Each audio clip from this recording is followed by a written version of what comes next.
My next guest, you know who he is, the immortal Matt Brown, 43-fight veteran, contributor to MMA Fighting, does pretty much everything these days, and now he's going to be doing even more outside the cage as he announced that he is stepping away from the sport of MMA as far as competing over the weekend. Matt Brown, how are you, sir? I'm great, man. Yeah, it was kind of a long time coming already, so it was just another weekend for me, just getting a lot more media attention, doing a lot more interviews, and talking to a lot more people. Well, I appreciate you making time and talking about your career and everything. What brought you to the decision to let everyone know over the weekend? Was it something that built up? Like, take me through that decision to make it public. The whole decision about making it public was honestly like pretty spontaneous. It was just in the moment. I was sitting in my daughter's soccer game, and she had a doubleheader, and in between the games, I was just sitting there bored and was like, yeah, maybe I should do an Instagram post. And then I found the picture, and I was like, dude, that's like a perfect retirement post picture. So it just, like, coincidentally, I was like, all right, well, let's go ahead and post it out there and see what happens, But again, the bigger decision has been kind of a long time coming, and it was really just a matter of I've been taking the last about a year since my last fight, been taking this time to build other businesses and do other things, which I've been building other businesses for a long time, but recently I just started putting a lot more energy into them, and I just really enjoy that game. I love running business. I love helping other people, and that just feels like that's the season my life is in now, and that just kind of put the nail in the coffin. Okay, well, let's talk a little bit more about some of the things you're going to be doing after your fighting career. I don't know how much you can reveal, or because I know people sometimes like to keep that stuff personal. But what do you got going on to let the people know so they can keep following you post-fight career? The two main things is going to be running my gym and doing some real estate. So my gym, it's a lot of fun. It's the most rewarding, fulfilling thing I've ever done. Helping these kids grow up and become stronger, more empowered individuals. Even, you get some realtors come in and do a woman's self-defense course for realtors or something. And it's just fulfilling, man. It's just a great feeling to know that they're feeling a little bit better, about themselves. And, so it's been a very powerful thing for me, very heartwarming and fulfilling thing. So the gym is certainly number one. But the real estate journey, I've been on that grind for a little while. I own a couple of Airbnbs, been flipping some houses, and I just really enjoy that because it's very like business-ish, I guess. Whereas the gym obviously like has a huge business side to it, but it's kind of like, it's very fun and I don't know, it's a little less formal, I guess. Whereas the real estate is like you get down to business, Yeah, no, absolutely. Do you find as well, just with your personality, I mean, you're a very stoic guy, and I mean that in a good way, like, no one really wants to mess with you. Do you find people are making those payments on time and everything just because it's like, hey, I'm Matt Brown? I haven't had any issues yet. I wouldn't think so. And did you talk, there's a couple fighters, one that comes to mind, obviously, Iaquinta. Did you ever link up with him at all? Because he's had a pretty successful real estate career since he retired. I haven't, no. I think we talked a little bit on like Instagram or something, but real estate is, that's a great thing, and for him and for me, but it's really for me at least, it's a local thing, and connecting with the local people around here is what's brought me a lot of success so far.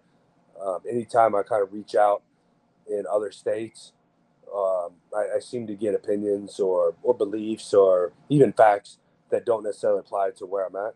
So, okay, maybe I'll reach out to him sometime. Maybe we could do some good things sometime together. I think it'd be pretty cool. And the other thing I mentioned off the top is you do a really great show with Damon Martin. I know you and Damon go way back. I remember your audio podcast a couple of years ago that you guys used to do together. I know this is a bit of both. Is that something you want to do more of, be involved in the media? Because I think people do like to hear your opinion when it comes to, stuff in the news.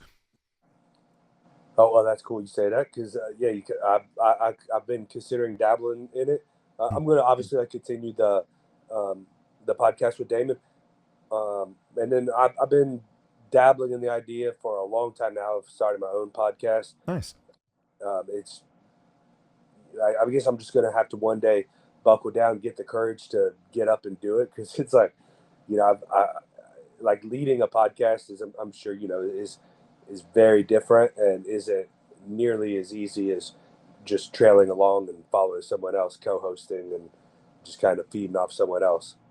Well, I used to see you all the time in MMA fighting. I'm like, are they paying this guy? Because you were doing a lot of like cameos and stuff. And I know now, like, you are kind of, I guess, considered a contributor as well. But I would imagine just with your knowledge, your experience, not even just on opinions in the news, but even technical stuff, you must find the feedback's been very good since you've been doing the show with Damon, because that's a really big platform and a lot of people get to see your work. Yeah, well, that's kind of what I do. They actually don't pay me, so. Oh, they don't? Okay, I figured they did because you do so much for them. But I guess it's one of those like opportunity things, right? So. Yeah, it's actually kind of the conversation I'd like to have with them sometime. Maybe they should pay me. But there you go. Yeah, maybe. Yeah, give me my 10% though, because I suggested it. So. Yeah, I know, right? Yeah. Keeping it real. I mean, I do it to practice for my own someday. Okay. And that's sort of the big reason. And me and Damon do go way back. I'm great friends with him. I love Damon, and I love talking MMA with him. But to be honest, like, it's a straight MMA podcast. And to be honest, like, I can only talk so much MMA before I get bored. Right. And I like talking about other things. I got one thing I think I can say about myself, not in an arrogant way or anything, but I think I'm a well-rounded person, and I think I have a lot of pieces to me, to my identity, that go far beyond fighting, and I wouldn't mind putting those things out there for people. Well, the suggestion, what I think you guys should add on your show is do a music, like a segment of the week. I know you're a heavy metal guy. Throw in maybe a song a week. This is what I'm listening to in the car. This is what I'm working out to. Because I think a lot of people, I think most know that you are into that, but I think that would be like a cool, like, little tidbit to add on top of it, because to get to know your personality a little bit more. Yeah, Damon has actually talked about that exact idea before. There you go. But I told him, I said, look, let's keep it MMA, because when I do my own podcast, then we'll do that. There you go. Exactly. You're already thinking ahead long term. I like it. I was looking at your resume, Matt. I mean, it's amazing the number of names that you fought. You shared the cage with Stephen Thompson, Robbie Lawler, Damian Maia, Cowboy Cerrone, Carlos Condit, just to name a few. I'm sure you've been asked this before, but your most memorable fight, what was one that really you came away from as far as your career and what you've accomplished? Well, yeah. I mean, there's no bad answers here. I just mentioned all those. I think those are all like fight of the nights, most of them, right? So. Yeah. So there's not really one. It kind of depends on. Like, I could answer that question in a lot of different ways. Okay, so Eric Silva was definitely the one in terms of just overall best, right? Because it was a main event. It was obviously it was a really good fight. Hopefully Hall of Fame worthy someday. All my family was there because it was close to my hometown. More family came to that than my family reunion. My kids came in the octagon after, so all of that was a beautiful memory. But also, like beating Wonder Boy was an amazing moment. Also, being that was also close to home, not too far, where a lot of my family came, and I think that was one of the first times where I was really counted out and proved everybody wrong. And then, fighting Robbie Lawler was probably my personal favorite fight, though, because I learned so much in that fight. Even though I lost, I felt like I won, but even though I lost, Robbie taught me a lot in that fight. I mean, that was he's a different animal than anyone I've fought before or after. You don't strike me as a guy who has any regrets, but let me ask you this. Was there any fights or any opponents that you wish you could have fought that you never had an opportunity to do so in your career? If I could say only one, it would have been Jim Miller at UFC 300, because I was trying to get on that for my send-off. I was going to use that for my retirement fight. I wanted that really bad. I won on UFC 100. I won on UFC 200. And I won on UFC 300. Didn't get on any of them. And I would, I don't regret it by any means. I did everything I could to try to get on them, but I didn't. I kind of wish that would have happened, but that was out of my control. So I did everything I could to make it happen, and it didn't happen. June 2008 was when you made your debut.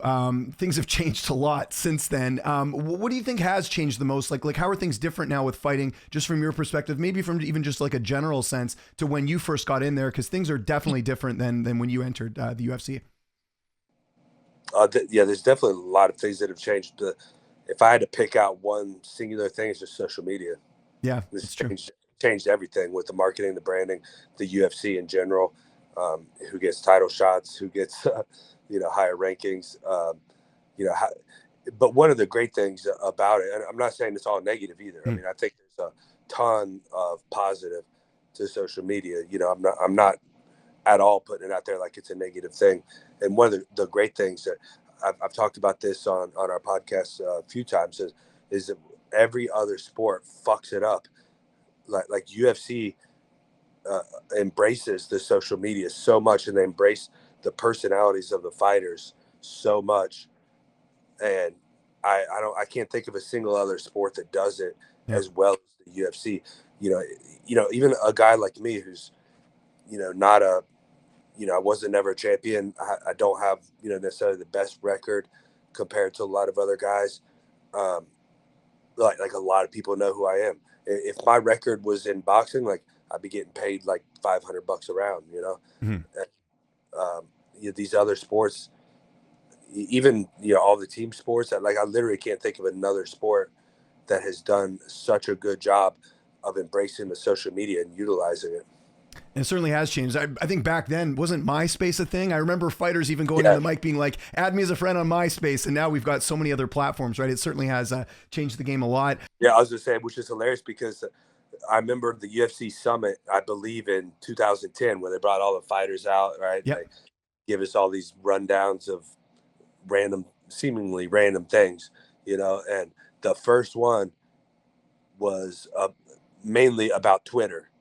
And Right. I just remember being out there like, why the fuck did you guys fly me out here to teach me about this fucking Twitter thing? Yeah. And I was like, this is the stupidest shit ever. And now it's, obviously the whole game has changed. They were a step ahead, and I wish I would have listened to what they were telling me.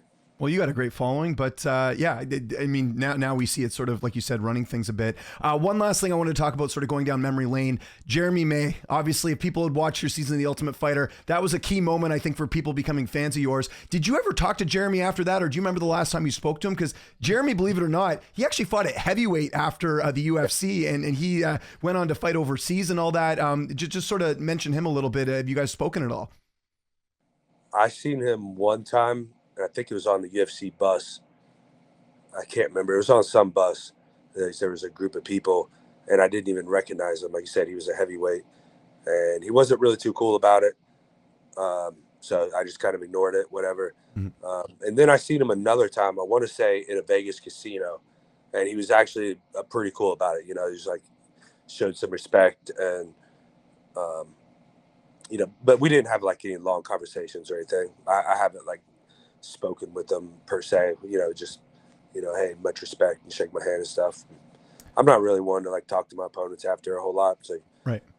No, if you makes win, you sense. win. If I win, I win. Who gives a shit? How cool is it seeing Mark Coleman go out there and put the BMF belt on there at UFC 300? Yeah, yeah, man. It's cool. What's cool is seeing just the turnaround of Mark Coleman.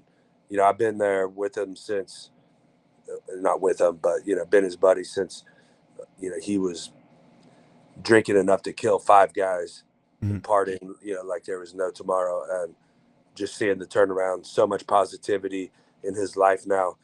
And, when you live that way, good things happen. And um, so seeing him do that was certainly heartwarming.